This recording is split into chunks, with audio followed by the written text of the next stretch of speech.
எல்லாருக்கும் வணக்கம். Welcome to Ilakkiya Venkat vlogs. இன்றைக்கி வீடியோவில் நம்ம என்ன பார்க்க போகிறோம்னா, பிள்ளைங்களை வந்து ஸ்கூலுக்கு கிளப்புறதுக்கு முன்னாடி அவங்களுக்கு லஞ்ச் என்ன செஞ்சு தரேன், பிரேக்ஃபாஸ்ட் என்ன செஞ்சு தரேன், பிள்ளைங்க ஸ்கூலுக்கு கிளம்பி போனதுக்கப்புறம் இன்றைக்கி பொங்கல் ஸ்பெஷல் ஒரு சூப்பரான கோலம் போடுறது. ஸோ இது எல்லாத்தையும் நம்ம இன்றைக்கி இந்த வீடியோவில் பார்க்கலாம். இன்றைக்கி பிள்ளைங்களுக்கு ஸ்கூலுக்கு லஞ்ச் கொண்டு போகிறதுக்கு வந்து க்ரீன் பீஸ் புலாவ் தான் பண்ண போகிறேன். ஸோ அதுக்கு வந்து கொஞ்சம் எண்ணெய் ஊற்றிட்டு அதில் பட்டை, கிராம்பு இந்த மாதிரி ஸ்பைஸ் ஐட்டம்ஸ் எல்லாத்தையும் போட்டுக்கலாம். ட்ரை பண்ண ரோஸ் லீவ்ஸு, அப்புறம் பெரிய வெங்காயம் கொஞ்சம் நீள நீளமாக கட் பண்ணி அதையும் போட்டிருக்கேன். உப்பு போட்டு நல்லா வதங்க விட்டு இஞ்சி பூண்டு பேஸ்ட்டு இது எல்லாத்தையும் போட்டதுக்கப்புறம் நல்லா வதங்கட்டும். வதங்கினதுக்கப்புறம் நான் 2 பெரிய பச்சை மிளகா நீள நீளமாக கட் பண்ணி சேர்த்திருக்கேன். காரத்துக்கு வந்து பச்சை மிளகா மட்டும்தான், மிளகாத்தூள் எதுவும் சேர்க்க போகிறதில்ல. அதனால் 2 பச்சை மிளகா முழுசாக சேர்த்திருக்கேன். ஒரு அரை ஸ்பூன் ஜீரகம், க்ரீன் பீஸ் வந்து முளை கட்டினது சேர்த்திருக்கேன். இது வந்து ஃப்ரெஷ்ஷாக பீன்ஸ்லேருந்து உரித்து எடுப்பாங்க இல்லையா, அந்த க்ரீன் பீஸ் தான். அப்புறம் கருவேப்பிலை கொஞ்சம் சேர்த்திக்கிறேன்.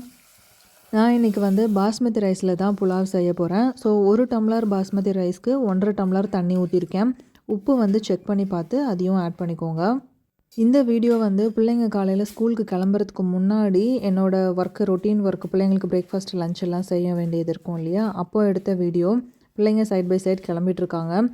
நான் இந்த புலாவுக்கு தொட்டுக்கிறதுக்காக மீல் மேக்கர் ஃப்ரை பண்ண போகிறேன். ஸோ அதுக்காக இன்றைக்கி வந்து நான் சின்ன சின்ன மீல் மேக்கராக இருக்கும்ல அதுதான் எடுத்திருக்கேன். பெருசும் ரொம்ப நல்லாயிருக்கும், பட் சின்னது தான் என்கிட்ட இருந்தது, அதனால் சின்னதை ஆட் பண்ணிக்கிறேன். ஸோ சுடு தண்ணியில் கொஞ்சமாக மீல் மேக்கர் போட்டிருக்கேன், உப்பும் ஆட் பண்ணியிருக்கேன். இப்போ தண்ணி நல்லா கொதிச்சிருச்சு. இந்த பாஸ்மதி ரைஸ் வந்து நான் ஒரு 10 மினிட்ஸ் மட்டும் ஊற வச்சுருக்கேன். அதை இந்த கொதிச்ச தண்ணியோடு ஆட் பண்ணிக்கலாம். குக்கர் மூடி போடுறதுக்கு முன்னாடி ஒரு தடவை உப்பு கரெக்டாக இருக்கான்னு செக் பண்ணிக்கோங்க. வெயிட் போட்டதுக்கப்புறம் நான் ஒரு 2 விசில் விட்டு ஆஃப் பண்ணுறேன். இந்த வேப்பர் வந்து ஃபுல்லாக அடங்கினதுக்கப்புறம் ஆற விட்டு அதுக்கப்புறம் ஓப்பன் பண்ணிக்கலாம். இப்போ குக்கரில் வந்து ஒரு விசில் தான் வந்திருக்கு. சைட் பை சைட் பிள்ளைங்களுக்கு பிரேக்ஃபாஸ்ட்டும் செய்யணும். பிரேக்ஃபாஸ்ட்டுக்கு வந்து தோசையும் குழம்பு ஆல்ரெடி வச்சது கொஞ்சம் இருந்தது. ஸோ அந்த குழம்பு தான் ஊற்றி சாப்பிட போகிறாங்க. இப்போது இந்த புலாவுக்கு வந்து ஹீட் கம்மியாக போதும் அப்படிங்கிறதுனால சின்ன பர்னரில் மாற்றிக்கிட்டு தோசை ஊற்றுறதுக்காக பெரிய பர்னரில் நான் தோசை பேன் வச்சுக்கிறேன். எனக்கு வந்து இந்த மாதிரி பிள்ளைங்களுக்கு காலையில் குக் பண்ணும்போது ஒரு சில நேரம் தோணும், 3 பர்னர் இருந்தால் நல்லாயிருக்குமே அப்படின்ட்டு. கொஞ்சம் ஃபாஸ்ட்டாக குக் பண்ணலாம் அப்படின்னு தோணும். பட் இப்போதைக்கு வேறு வாங்குகிற ஐடியா இல்லை. பிள்ளைங்களுக்கு வந்து காலையில் ஸ்கூல் பஸ்ஸு 8:15க்கு வரும். ஒரு 7:45 போல் அவங்களோட எல்லா ஒர்க்கும் முடிச்சுட்டு சாப்பிட்றதுக்காக ரெடி ஆகிடுவாங்க. இந்த கேஸ்ட் அயர்ன் தோசை பேன் வந்து நான் இண்டஸ் வேலியில் வாங்கினேன். இந்த தோசை பேன், அப்புறம் ஒரு கடாய், அப்புறம் ஒரு சாஸ் பேன், இது 3ம் சேர்ந்து வாங்கினேன். அதுக்கு வந்து கூட தாளிக்கிற கரண்டி ஒன்று ஃப்ரீயாக ஆஃபரில் கொடுத்தாங்க. நான் இந்த கேஸ்ட் அயர்ன்ஸ் எல்லாம் வாங்கும்போது எவ்வளோ ப்ரைஸு, அதை எப்படி சீசனிங் பண்ணேன், அது எல்லாமே ஆல்ரெடி ஒரு வீடியோவாக போட்டிருக்கேன். அந்த வீடியோவோட லிங்க் வந்து நான் டிஸ்கிரிப்ஷனில் கொடுக்குறேன். கண்டிப்பாக கேஸ்ட் அயர்ன் வாங்கினா சீசனிங் பண்ணிவிட்டு அதுக்கப்புறம் நம்ம குக் பண்ணுறது ரொம்பவே சேஃபு. இல்லைன்னா சீக்கிரமாக துருப்பிடிக்கிறதோ இல்லை அடிப்பிடிக்கிறதோ அந்த மாதிரி ஆரம்பிச்சிடும். ஒரு சில கேஸ்ட் அயர்ன்ஸ் வந்து ஆல்ரெடி சீசனிங் பண்ணியே சேல் பண்ணுவாங்க. அந்த மாதிரி இருக்கிறத நம்ம சீசனிங் பண்ண தேவையில்லை. நீங்கள் புதுசாக கேஸ்ட் அயர்ன் பாத்திரம் வாங்குறீங்க, எப்படி சீசனிங் பண்ணுறதுன்னு தெரியல அப்படின்னா கண்டிப்பாக டிஸ்கிரிப்ஷனில் லிங்க் கொடுத்துருக்கேன், அதை செக் பண்ணி பாருங்கள். ரொம்ப ஈஸியான மெத்தடு தான். இப்போது சுடுதண்ணியில் போட்டிருந்த குட்டி மீல் மேக்கர் வந்து நல்லா சாஃப்டாக வெந்துருச்சு. இது வந்து ஒரு 5 மினிட்ஸ் நம்ம சுடுதண்ணியில் போட்டாலே போதும். உப்பு வந்து அதுலேயே லைட்டாக இருக்கும், ஏன்னா உப்பு போட்டு தான் நான் வேக வச்சுருக்கேன். அதை நல்லா ஸ்க்வீஸ் பண்ணி தனியாக எடுத்துக்கலாம். இப்போது இதில் வந்து நான் கொஞ்சமாக உப்பு, மிளகாத்தூள், அப்புறம் இஞ்சி பூண்டு பேஸ்ட்டு, இது 3ம் தான் சேர்த்த போகிறேன். உங்களுக்கு வேணும்னா நீங்கள் வந்து 1 ஸ்பூன் கார்ன்ஃப்ளவர் கூட ஆட் பண்ணிக்கலாம். உங்களுக்கு வேணும்னா நீங்கள் இதில் 1 ஸ்பூன் கார்ன்ஃப்ளவர் கூட ஆட் பண்ணிக்கலாம். நல்லா ஒரு கிறிஸ்பியாக இருக்கும். இதே மெத்தடில் நான் வந்து மேக்ஸிமம் பெரிய மீல் மேக்கர் தான் பண்ணுவேன். பட் இந்த டைம் வந்து குட்டி மீல் மேக்கர் தான் இருந்ததுங்கிறதுனால நான் இதில் பண்ணுறேன். சுமிக்கு, ராகவுக்கு 2 பேர்த்துக்குமே இந்த மீல் மேக்கர் ஃப்ரை வந்து ரொம்ப பிடிக்கும். ரொம்ப சிம்பிளாக எல்லா ஃப்ரைட் ரைஸ்க்கும், அப்புறம் வந்து நம்ம வெரைட்டி ரைஸ்லாம் செய்வோம் இல்லையா, தக்காளி சாதம், லெமன் ரைஸு, தேங்காய் சாதம், இது எல்லாத்துக்குமே நல்லா சூட் ஆகும். உருளைக்கிழங்கு நம்ம எப்படி சைட் டிஷ்ஷாக வச்சு சாப்பிட்றோமோ அதே மாதிரியே இந்த மீல் மேக்கர் ஃப்ரையும் சைட் டிஷ்ஷாக வச்சு சாப்பிட்றதுக்கு சூப்பர் டேஸ்ட்டாக இருக்கும். ட்ரை பண்ணி பாருங்கள். இந்த மீல் மேக்கர் ஃப்ரை வந்து சூடாக சாப்பிட்றதுக்கு சூப்பராக இருக்கும். நல்ல ஒரு கிறிஸ்பியாக மொறுமொறுன்னு இருக்கும். பட் சுமிக்கும் ராகவுக்கும் லஞ்சு சாப்பிட்றதுக்குமே அவங்களுக்கு ரொம்ப பிடிச்சிருக்கு. பட் ஆற விட்டு சாப்பிட்டோன்னா கொஞ்சம் ஹார்டாக இருக்கிற மாதிரி ஃபீல் ஆகும். அதனால் எப்போது நீங்கள் சாப்பிட்றீங்களோ அப்போது ஒரு 15 மினிட்ஸ்க்கு முன்னாடி இதை செஞ்சு சாப்பிட்டிங்கன்னா நல்ல கிறிஸ்பினஸை ஃபீல் பண்ண முடியும். Side by side green peas புலாவும் நல்லா வேப்பர் அடங்கிடுச்சு. ஓப்பன் பண்ணி பார்த்தா நல்லா சூப்பராக வெந்திருந்தது. நல்லா வாசமாக இருந்தது. இந்த டைமில் உங்களுக்கு வேணும்னா நீங்கள் ஒரு ஸ்பூன் கீ ஆட் பண்ணிக்கலாம். நல்லா வாசமாக இருக்கும். இந்த மீல் மேக்கர் வந்து நான் பிள்ளைங்க லஞ்ச் பாக்ஸ்க்கு மட்டும்தான் செய்கிறாங்கிறதுனால ஒரே டைமில் எல்லா மீல் மேக்கரையும் போட்டு நல்லா கிறிஸ்பியாக வந்ததுக்கப்புறம் எடுத்தாச்சு. லஞ்ச் பாக்ஸ்க்குள்ளே இந்த மாதிரி கிச்சன் டிஷ்யூவை 2ஆக கிழித்து உள்ளே வச்சுட்டு அதுக்கப்புறம் நான் ஃப்ரை பண்ண மீல் மேக்கரை போட போகிறேன். ஸோ எக்ஸ்ட்ரா இருக்க ஆயில் எல்லாமே இந்த கிச்சன் டிஷ்யூவை அப்சார்ப் பண்ணிக்கும். சாப்பிட்றதுக்கு ரொம்ப ஆயிலியாக தெரியாது. இப்போது நல்லா சூப்பராக கிறிஸ்பியாக வெந்துருச்சு. கலர் வந்து இந்த அளவுக்கு இருந்தால் தான் நல்லா மொறுமொறுன்னு உள்ளே எல்லாமே வந்திருக்கும். இது வந்து குட்டி குட்டி மீல் மேக்கருங்கிறதுனால சீக்கிரமாகவே வெந்துடும். சுமி வந்து இப்போது ரெடி ஆயாச்சு. வாட்டர் பாட்டிலெல்லாம் தண்ணி பிடிச்சிட்ருக்காங்க. ராகவும் அந்த சைடு சாப்பிட்டுட்ருக்கான். தோசையும் கத்திரிக்காய் கருப்பு கொண்டக்கடலை போட்டு ஒரு புளிக்குழம்பு வச்சுருந்தேன் மொதல் நாள் ஈவினிங். ஸோ அது வந்து அடுத்த நாள் சாப்பிட்றதுக்கு சூப்பராக இருக்கும். அதுதான் இப்போ தோசைக்கு வச்சு சாப்பிட்டு முடிச்சிட்டாங்க. ஸோ இப்போ சாப்பாடு வந்து டிஃபன் பாக்ஸில் போட்டுக்கலாம். டிஃபன் பாக்ஸில் வந்து ரொம்ப சூடாக போட்டேன் அப்படின்னா பஸ்ஸு வர்ற வரைக்கும் கொஞ்சம் நேரம் அதை ஓப்பன் பண்ணி வச்சுருப்பேன். பஸ்ஸு வர டைம் ஆச்சுன்னா உடனே க்ளோஸ் பண்ணி லஞ்ச் பேக்கில் எடுத்து வச்சுக்கலாம். இப்போ வந்து பிள்ளைங்க கிளம்பிட்டாங்க. ஆனால் பஸ் வரத்துக்கு இன்னும் கொஞ்சம் டைம் இருக்கிறதுனால சுமி வந்து இந்த ரூபி க்யூப்ஸ் தான் சால்வ் பண்ணிகிட்ருக்கா. இந்த வீடியோ வந்து நான் வெனஸ்டே ஷூட் பண்ணேன். ஸோ பிள்ளைங்க ஸ்கூலில் வந்து வெனஸ்டே ஆனால் இந்த மாதிரி ஹவுஸ் ட்ரெஸ்ஸுன்னு சொல்லுவாங்க. ஸோ அதுதான் போட்டிருக்காங்க. இப்போது ஸ்கூல் பஸ் வந்து இன்னும் ஒரு 2 மினிட்ஸில் வரப்போகுது. அதனால் நாங்கள் ரெடியாக உட்காந்துருக்கோம். நாங்கள் வந்து ஃபஸ்ட் ஃப்ளோரில் இருக்கோங்கிறதுனால பஸ்ஸு வர்றதுக்கு ஒரு 5 நிமிஷத்துக்கு முன்னாடியே கீழே வந்து உட்காந்துப்போம். அப்போ தான் பஸ்ஸு வந்த உடனே டக்குன்னு போய் ஏற முடியும். இல்லைன்னா ஒரு சில நேரம் லேட் ஆகிடும். மேலேருந்து வர வேண்டியிருக்கும். பஸ் வந்து கீழே நின்றுட்டுருக்கோம். ஸோ பிள்ளைங்களோட ஸ்கூல் பஸ் வந்தாச்சு. டாட்டா பாய் பாய் சொல்லிவிட்டு அப்புறம் என்னோடய ஒர்க்கை நான் பண்ண ஆரம்பிச்சிடுவேன். அடுத்தது வந்து பொங்கலுக்காக ஒரு சூப்பரான கோலம் போட போகிறேன் நான். எப்படி இருக்குங்கிறத நீங்கள் எனக்கு கமெண்ட்டில் சொல்லுங்கள். இந்த வீடியோ வந்து ஒரு 3 டேஸ் கழித்து எடுத்தேன். அதனால தான் முன்ன பிள்ளைங்க ஸ்கூல் பஸ் வந்தப்போ இந்த இடம்லாம் வந்து ஒயிட்டாக இருக்கும். 3 டேஸ் கழித்து பொங்கலுக்காக மஞ்சள் எல்லாம் போட்டாச்சு. ஸோ இப்போ வந்து நான் கோலம் போட்டுட்ருக்கேன்.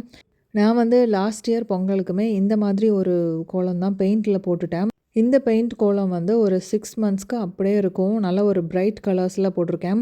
கீழே வந்து எல்லோ கலருங்கிறதுனால நான் மேலே கோலத்துக்கு வந்து எல்லோ கலர் கொடுக்காம நல்ல ஒரு பிரைட் ரெட்டு, ஆரஞ்சு, அப்புறம் வந்து டார்க் க்ரீன், அப்புறம் லைட் ஆரஞ்சு. ஸோ இந்த கலர் காம்பினேஷன்ஸில் கோலம் போட்டேன். ஒரு ரங்கோலி டிசைன் தான் போட்டிருக்கேன். கோலம் ஃபினிஷ் பண்ணதுக்கப்புறம் எப்படி இருக்குங்கிறத எனக்கு கமெண்ட்டில் சொல்லுங்கள். ஃபஸ்ட்டு கோலம் ஸ்டார்ட் பண்ணும்போது ஒயிட் பெயிண்டில் அவுட்லைன் மட்டும் சும்மா ரஃப்பாக பெயிண்ட் பண்ணிக்குவேன். அதுக்கப்புறம் கலர்ஸ் எல்லாம் கொடுத்ததுக்கப்புறம் ஃபைனலாக இந்த ஒயிட் அவுட்லைன் கொடுத்துருவேன்.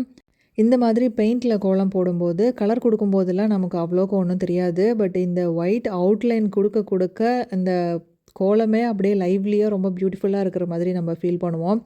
ரியலி இந்த ஒயிட் அவுட்லைன் கொடுக்கும்போது கோலத்தை பார்க்குறதுக்கு அவ்வளோ சூப்பராக இருக்கும். இந்த போல்கா டாட்ஸ் மாதிரி இருக்குது இல்லையா, அது வந்து ஜஸ்ட்டு ஃப்ளாட் ப்ரஷ்ஷை வச்சு ஒரு ரவுண்டு மாதிரி இப்படி ரொட்டேட் பண்ணி விட்டோம்னா ஈஸியாக போட்டுடலாம். இந்த டாட்ஸ் போடுறது ரொம்பவே ஈஸி. இந்த கோலம் போடுறதுக்கு வந்து எனக்கு டோட்டலி 3 ஹவர்ஸ் ஆச்சு. காலையில் 9 o'clock ஆரம்பித்தேன், 12 o'clock தான் முடித்தேன். முடித்ததுக்கப்புறம் வந்து ஈவினிங் பிள்ளைங்க 4:30க்கு வருவாங்க இல்லையா, ஸோ நான் ஒரு 2:30 போல் லன்ச் செய்ய ஆரம்பித்தேன். இன்றைக்கி வந்து சவ் சாம்பார், அப்புறம் வந்து ரசம், நல்ல 1 part ரசம்னு சொல்லுவாங்க, மிளகு சீரக ரசம். அதுவும் ரொம்ப டேஸ்ட்டாக இருக்கும். அப்புறம் ஒரு ஸ்பெஷல் டிஷ் என்ன பண்ண போகிறோன்னா கேபேஜ் வச்சு ஒரு பக்கோடா பண்ண போகிறோம். ஸோ வீடியோவை ஸ்கிப் பண்ணாமல் ஃபுல்லாக பாருங்கள். இந்த சவ்வை வந்து கட் பண்ண உடனே இந்த மாதிரி தேய்ச்சி எடுத்தோன்னா அதில் இருக்க பாலெல்லாம் வெளியில் வந்துடும் அப்படின்னு நான் ஒரு ஹேக்ஸில் பார்த்தேன். பட் அதே மாதிரி செஞ்சு பார்த்தேன். எனக்கு எக்ஸ்ட்ரா எந்த ஒரு பாலும் அந்த மாதிரி தெரியல. சாம்பாரில் வந்து சவ் போட்டு செஞ்சோன்னா இந்த அளவுக்கு கொஞ்சம் பெருசாக கட் பண்ணி போட்டால் சாப்பிட்றதுக்கு நல்லாயிருக்கும். ஸோ அதே மாதிரி நான் எல்லாத்தையும் கட் பண்ணிக்கிறேன். இப்போது சைட் பை சைட் குக்கரில் வந்து பருப்பு போட்டிருக்கேன். அது விசில் ஒரு 2 விசில் வந்ததுக்கப்புறம் ஆஃப் பண்ணிடலாம். நான் வந்து குக் பண்ணும்போது அப்படியே சைடில் நின்று எல்லா வெஜிடபிள்ஸும் கட் பண்ணி உடனே நான் வந்து பேனில் போட்டு குக் பண்ணிவிடுவேன். எல்லா வெஜிடபிள்ஸையும் கட் பண்ணி வச்சுக்கிட்டு அதுக்கப்புறம் அடுப்புக்கிட்ட போய் நான் குக் பண்ண மாட்டேன். எப்போ குக் பண்ண ஆரம்பிக்கிறேனோ side by side vegetables cut பண்ணி உடனே பேனுக்குள்ளே போட்டு குக்கிங்கை சீக்கிரமாக முடிச்சிடுவேன். ஸோ இந்த சாம்பார் வந்து ஆஸ் யூஷுவல் நம்ம வைப்போம் இல்லையா, அந்த மாதிரி தான். சின்ன வெங்காயம், பச்சை மிளகா, கருவேப்பிலை, அப்புறம் காயை போட்டு மஞ்சத்தூள், சாம்பார் தூள் இது எல்லாத்தையும் போட்டு நல்லா கொஞ்சம் வதங்கினதுக்கப்புறம் நான் சைடில் வந்து பருப்பு வேக வச்சுருந்தேன் இல்லையா, அதில் இந்த காயெல்லாம் எடுத்து கொட்ட போகிறேன். போட்டுட்டு குக்கர் மூடி ஒரு விசில் விட்டோம்னா காய் வந்து நல்லா சாஃப்டாக வெந்துடும்.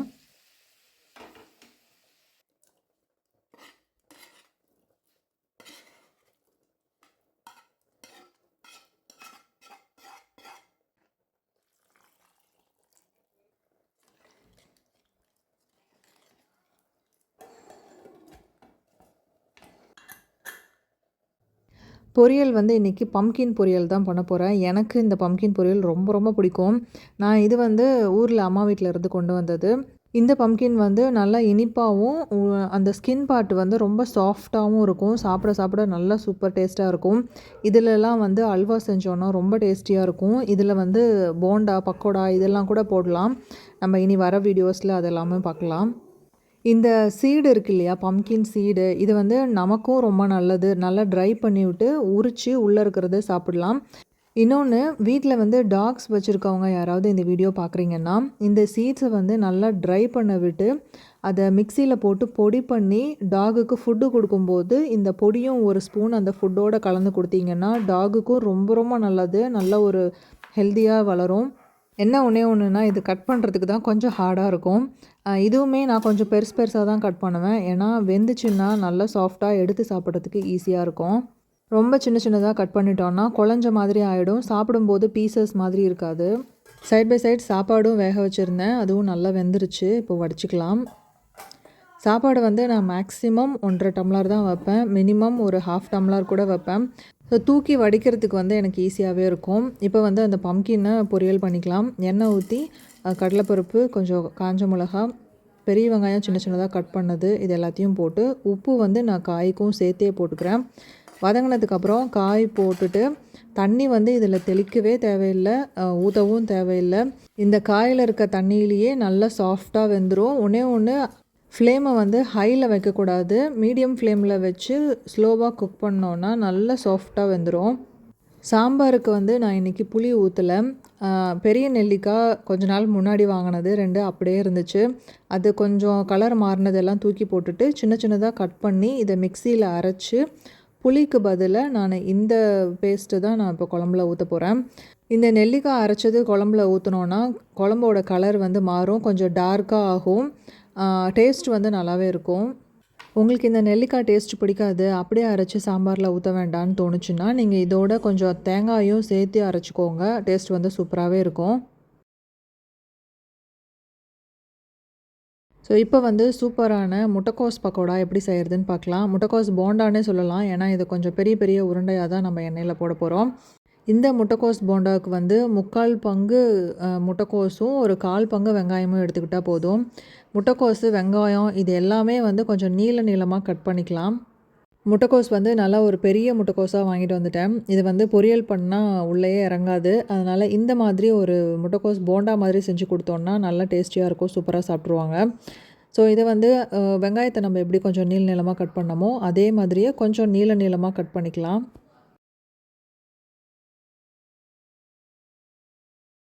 சைட் பை சைட் சவ் சாம்பாரும் சூப்பராக ரெடி ஆகிடுச்சு. உங்களுக்கு சாம்பார் வந்து இப்போது தாளிக்கணும் அப்படின்னா நீங்கள் சைடில் எண்ணெய், கருவேப்பிலை, கடுகு இது எல்லாத்தையும் போட்டு நல்லா தாளித்து இந்த சாம்பாரோடு கொட்டிக்கலாம். நான் வந்து ஆல்ரெடி வெங்காயம், கடுகு இதெல்லாம் போட்டு தாளிச்சிட்டதுனால இப்போ நான் தாளிக்கல. ஸோ நிறைய முட்டைக்கோஸ் போட்டுட்டு ஒரு 2 பெரிய வெங்காயத்தை இதே மாதிரி நீளமாக கட் பண்ணி நான் போட்டிருக்கேன். ஸோ இதில் மெயின் இன்க்ரீடியண்ட்டே முட்டைக்கோஸ் தான். வெங்காயத்தை வந்து நல்லா உதுத்து விட்டுக்கோங்க. தனித்தனி வெங்காயமாக இருந்ததுன்னா சாப்பிட்றதுக்கு நல்லாயிருக்கும். ஸோ இதில் வந்து சின்ன சின்னதாக கட் பண்ண பச்சை மிளகா, கருவேப்பிலை இது எல்லாத்தையும் நம்ம இப்போ ஆட் பண்ண போகிறோம்.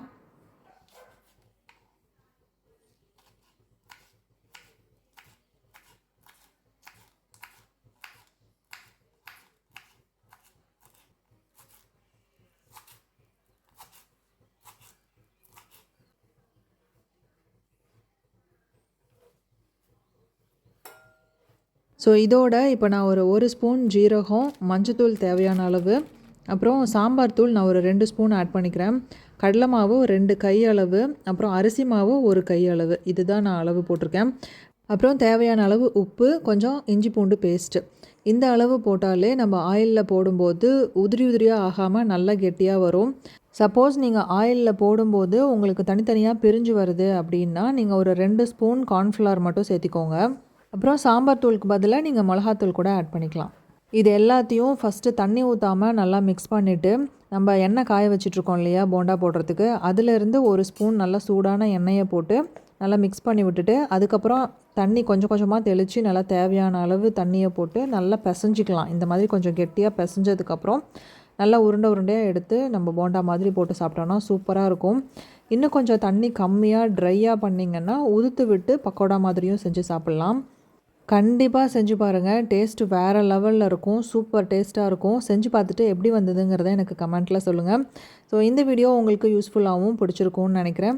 வீடியோ பிடிச்சிருந்ததுன்னா மறக்காமல் சப்ஸ்கிரைப் பண்ணுங்கள். வீடியோவை ஃபஸ்ட் டைம் பார்க்குறீங்கனாலும் சப்ஸ்கிரைப் பண்ணிக்கோங்க. என்னோடய இன்ஸ்டாகிராம், ஃபேஸ்புக் பேஜ் லிங்க் எல்லாமே நான் டிஸ்கிரிப்ஷனில் கொடுக்குறேன். அதையும் ஃபாலோ பண்ணிக்கோங்க. அப்புறம் இந்த 1 பார்ட் ரசத்தோட எங்களோட லேட் லஞ்ச், ஏர்லி டின்னர் முடிஞ்சுது. ஸோ இந்த வீடியோ இதோட முடியுது. நம்ம நெக்ஸ்ட் ஒரு சூப்பரான இன்ட்ரெஸ்டிங்கான வீடியோவில் மீட் பண்ணலாம். அது வரைக்கும் பாய்.